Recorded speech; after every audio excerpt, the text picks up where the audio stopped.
questioner says, I was here last year. Now I'm again before you.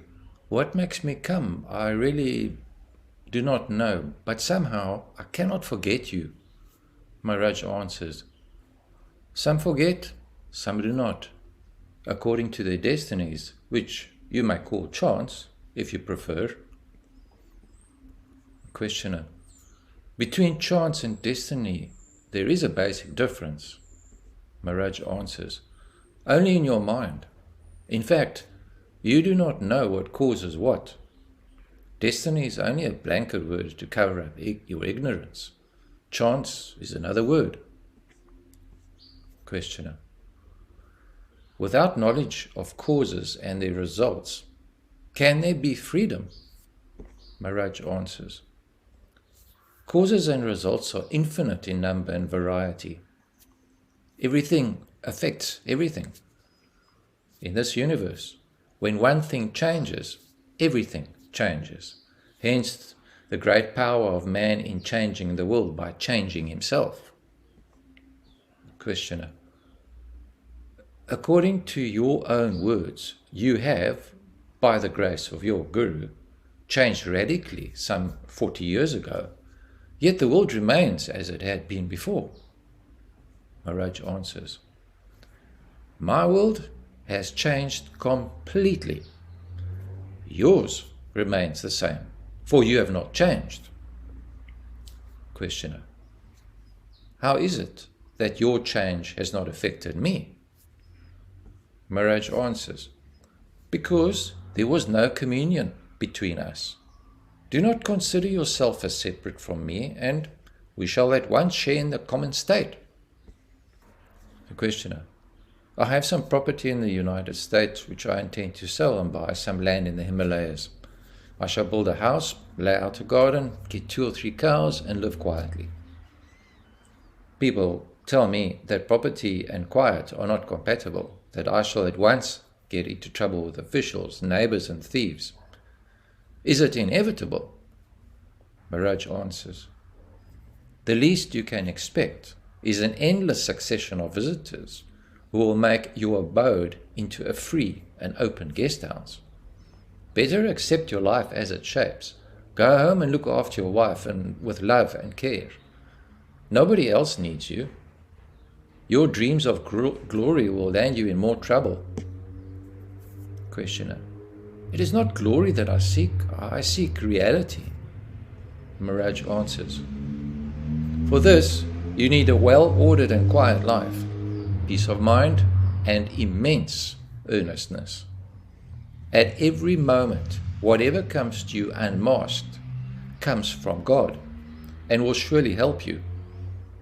If you make the fullest use of it, it is only what you strive for out of your own imagination and desire that gives you trouble. Questioner, is destiny the same as grace? Maharaj answers, absolutely. Accept life as it comes and you'll find it a blessing. Questioner, I can accept my own life. How can I accept the sort of life others are compelled to live? Maharaj answers, you are accepting it anyhow. The sorrows of others do not interfere with your pleasures. If you were really compassionate, you would have abandoned long ago all self-concern and entered the state from which alone you can really help. Questioner, if I have a big house and enough land, I may create an ashram with individual rooms, common meditation hall, canteen, library, office, etc. Maharaj answers, ashrams are not made, they happen. You cannot start nor prevent them, as you cannot start or stop a river. Too many factors are involved in the creation of a successful ashram, and your inner maturity is only one of them. Of course, if you are ignorant of your real being, whatever you do must turn to ashes. You cannot imitate a guru and get away with it. All hypocrisy will end in disaster. Questioner, what is the harm in behaving like a saint even before being one? Maharaj answers, rehearsing saintliness is a sadhana. It is perfectly all right, provided no merit is claimed. Questioner, how can I know whether I am able to start an ashram unless I try? Maharaj answers, as long as you take yourself to be a person, a mind, and a body, separate from the stream of life, having a will of its own, pursuing its own aims, you're living merely on the surface, and whatever you do will be short-lived and of little value. Mere straw to feed the flames of vanity. You must put in true worth before you can expect something real. What is your worth? Questioner answers, by what measure shall I measure it? Maharaj, look at the content of your mind. You are what you think about. Are you not most of the time busy with your own little person and its daily needs? The value of regular meditation is that it takes you away from the humdrum of daily routine and reminds you that you are not what you believe yourself to be. But even remembering is not enough. Action must follow conviction. Don't be like a rich man who has made a detailed will but refuses to die. Questioner, is not gradualness the law of life? Maharaj answers, oh no, the preparation alone is gradual. The change itself is sudden and complete. Gradual change does not take you to a new level of conscious being. You need courage to let go. Questioner, I admit it is courage that I lack. Maharaj answers, it is because you are not fully convinced. Complete conviction generates both desire and courage, and meditation is the art of achieving faith through understanding. In meditation, you consider the teaching received in all its aspects and repeatedly until out of clarity, confidence is born, and with confidence, action. Conviction and action are inseparable. If action does not follow conviction, examine your convictions. Don't accuse yourself of a lack of courage. Self-depreciation will take you nowhere. Without clarity and emotional assent, of what use is will? Questioner, what do you mean by emotional assent? Am I not to act against my desires? Maharaj answers, you will not act against your desires.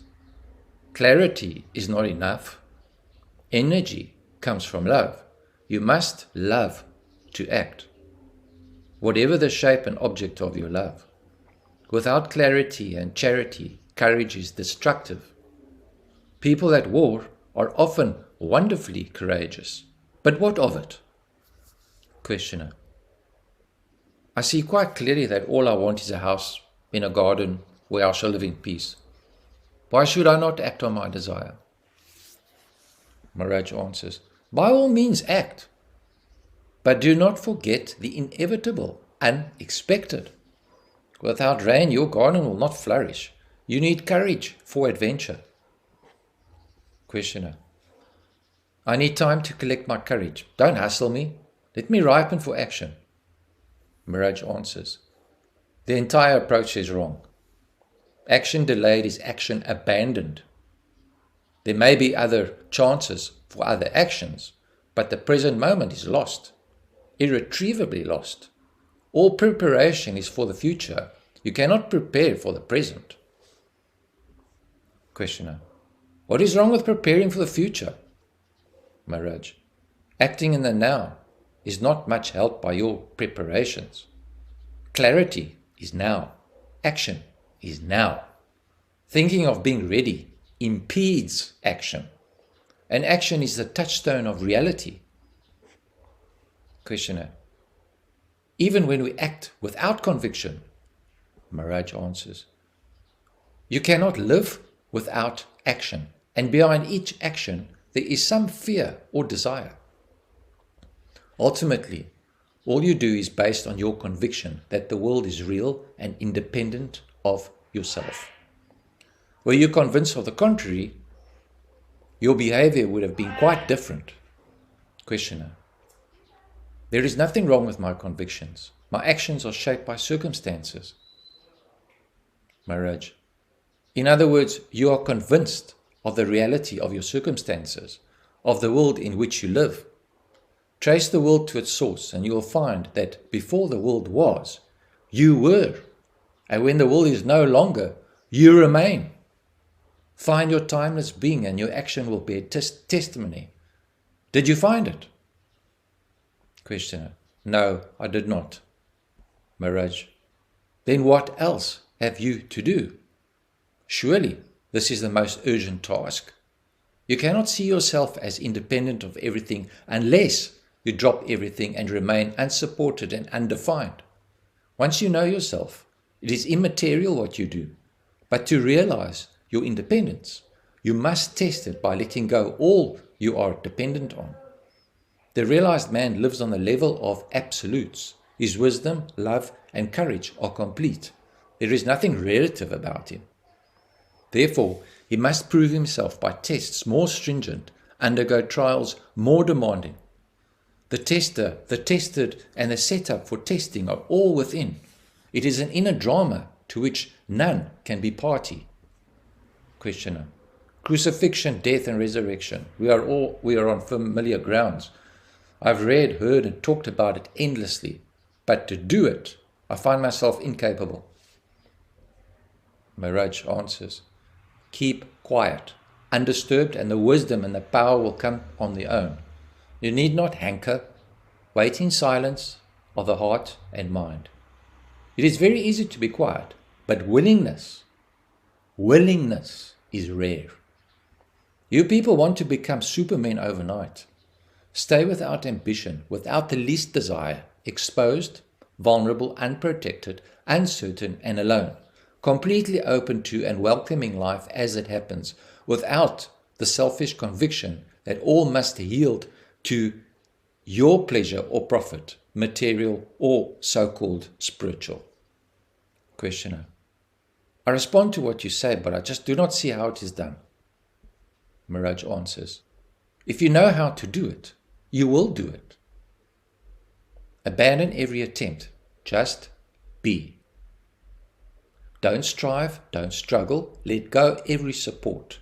Hold on to the blind sense of being, brushing off all else. This is enough.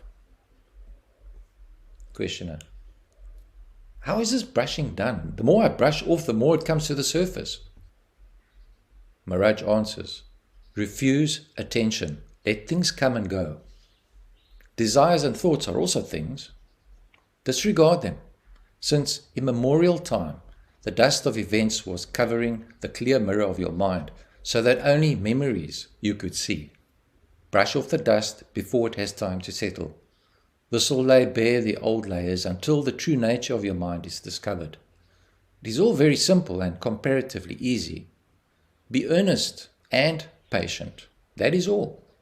Dispassion, detachment, freedom from desire and fear, from all self-concern, mere awareness, free from memory and expectation.